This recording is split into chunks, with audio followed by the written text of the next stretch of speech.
Modern dating is no longer about love, it's about survival, compromise, and quiet despair. Let me share a strange but very real rule of blind dating. Many people have experienced this. The first meeting feels smooth, the conversation flows, everything seems comfortable, but afterward, the other person slowly disappears and the connection dies quietly. So where did it go wrong? There's a key signal most people ignore. If after the date you feel an unexplained sense of emptiness, chances are the other person was actually settling downward. In simple terms, you were the only one truly engaged and emotionally present.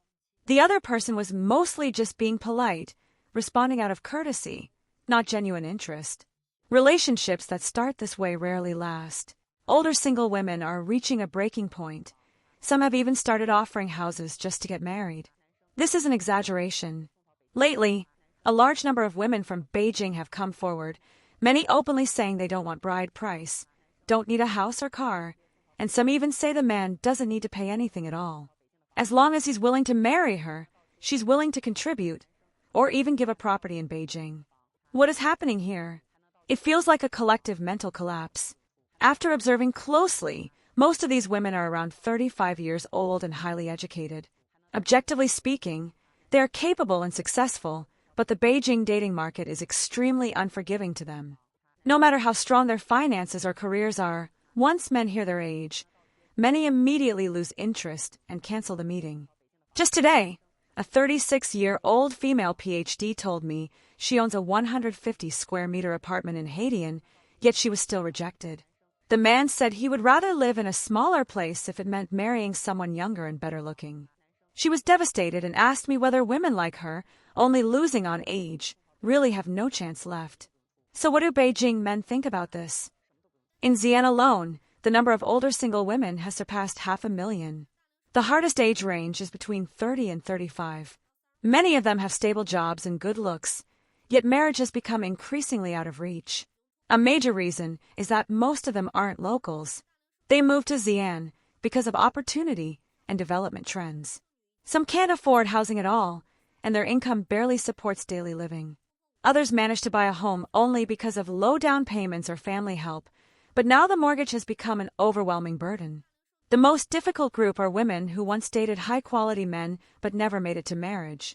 It's like they briefly saw a bigger world, but never truly entered it. Now they're stuck in between, unable to aim higher, unwilling to settle lower.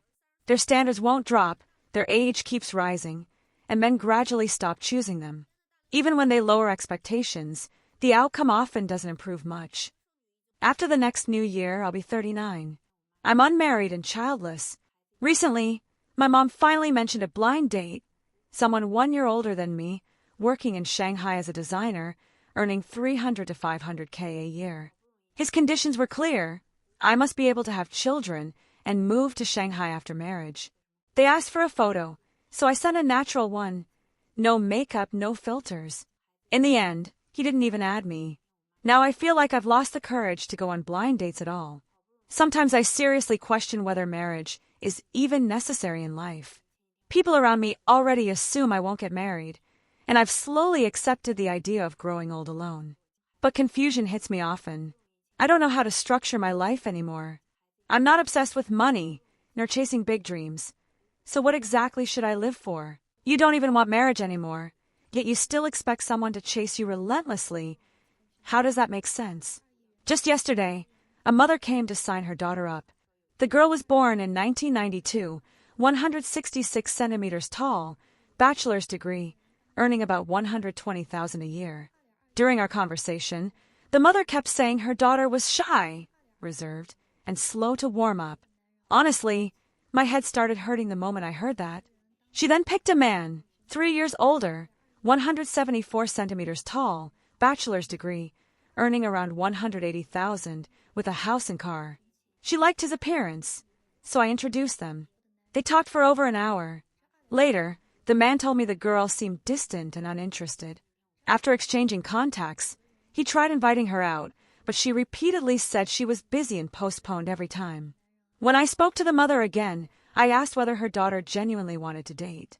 The mother insisted her daughter was just shy and asked me to tell the man to pursue harder, say sweet things, and coax her out. What she didn't realize is that the man himself was also being pushed into dating by his family. He already didn't want to continue. We barely convinced him to try. Now you want him to chase harder?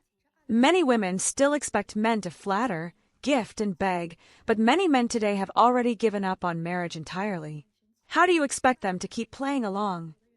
Let's talk about which professions have the highest number of single women in the matchmaking market. Top 3. First place is the education sector. Teachers, from kindergarten to universities, including training institutions and primary and secondary schools, have a noticeably high single rate. Their work environment is stable, simple, and socially limited, so both they and their families prefer arranged introductions. Second is the medical field. Doctors and nurses work long hours, rotate shifts, and often do night duty. High intensity, small social circles, and lack of opportunities to meet new people make this group a major single population. Third is finance. Women working in banking, securities, and investment fields usually earn well and interact with high-caliber men, which raises their standards. Add pressure and narrow social circles, and it becomes harder to form relationships. These 3 industries consistently rank highest for single women, though of course, there are many reasons people remain single. Men born in the 1980s are a fascinating generation. Among over 200 million people, some have already become grandparents, some are new fathers, some are still trying for a second child, and over 10 million have already exited life early.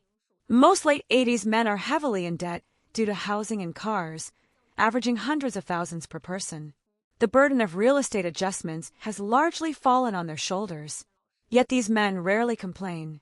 They rose from the lowest levels of society, relying only on themselves. They've endured hardship, taken on every kind of job, and rarely experienced real happiness. They married early, spent half their lives tied to family responsibility, and never truly explored romance. Ironically, they're also the generation most willing to divorce, with rates nearing 50%. Men of the 80s grew through constant struggle. Talk to them about life and death, and they'll joke about it, because they've already faced it countless times. I already know people from this generation who've checked out. If you're an 80s kid, how's life treating you now?